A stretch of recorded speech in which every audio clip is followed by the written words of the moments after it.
Muhammad Ssebuufu wamu n'abo mugenzi Donabet Katushabe okubeerawo ng'abajulizi ng'omulamuzi wa Ssebuufu ne banne 7 ekibonerezo kyabwe. Omulamuzi Flavia Ssennoga bw'akyayingidde mu kkooti era n'akatyemulira Ssebuufu ne banne nti baakumala Luzira emyaka 4 era ebibonerezo bino bibadde bwe biti. Upon hearing the submissions of all counsel and giving them the best consideration that I can in the circumstances, the convicts are sentenced as follows.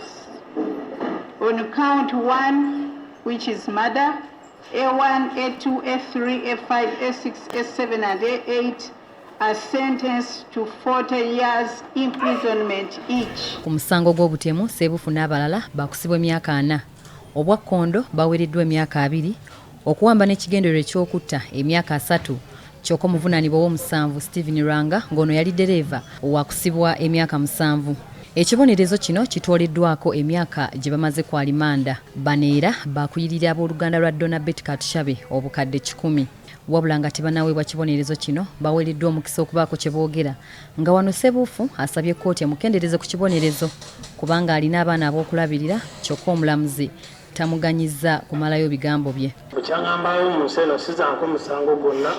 All that your counsel have already told the court whatever. If you have anything you want to add, that's what you should add.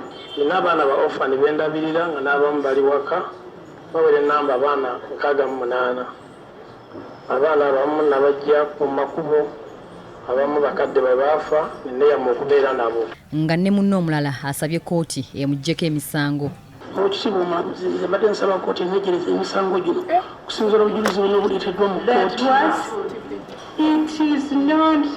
judgment was given and the law says I'm functus official. I cannot acquit you. Omulamuzi Ssennoga agambye nti kino akikoze kibeere ekyokulabirako eri abantu abalala abeenyigira mu bikolwa nga bino.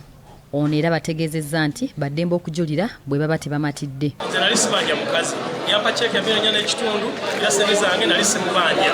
Okiwulidde nali sibanja mukazi bano bajja ne banframinga nti baagala $10 billion ne bajja Luzira ne bansaba $7 billion kojja kujanga abajulizi mu kkooti bagamba nabba ne Katoki ya mitwalo 3 naye kasite ekirungi nti ebintu byekoledde eggwanga ajja kubayo omuntu omu ategera amazima. Okusalawo kw'omulamuzi era kulese bangi mu maziga ag'ennaku okuva mu bantu ba Ssebuufu nga bano bategeezezza nga batamatidde nakisaliddwawo kkooti.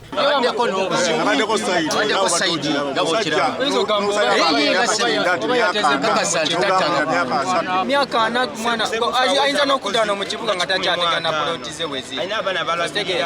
Myaka 4 kati ye mulamuzi ye tanana agiweza oyo agisaze myaka 4 nga kiringa ekintu ekibaddemu okuwaga obujulizi obwokusinza bwembadde nfulowo emusango tebaali musibye ebbanga bwe lityo.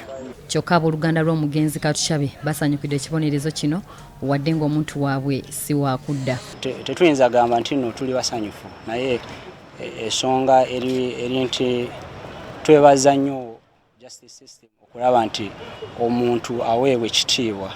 Beti taliiwo wadde tufunye we tutuuse. Ssebuufu ndabye banne bakaaba biki naye ffe twakaaba amaziga tukaabye tukyakaaba at least ye bamulabako. The fact that Betty is not going to come back to the family, we are heartbroken because we shall never see her again. Ku nsonga y'okuyiririrwa ensimbi obukadde 10 bano bagamba nti si kikulu.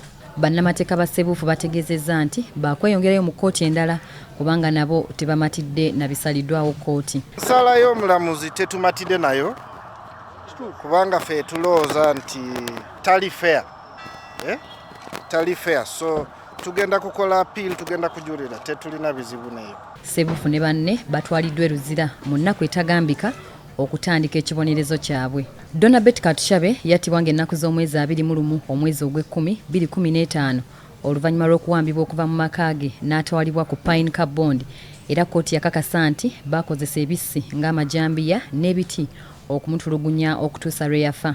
Katushabe yali alemereddwa okusasula obukadde 9 obwali bumubanjibwa Ssebuufu ku mmotoka gye yali amuguzeeko ku bukadde 17. Flavia Nkuze, BBS TEREFAYINA, Gambuuze.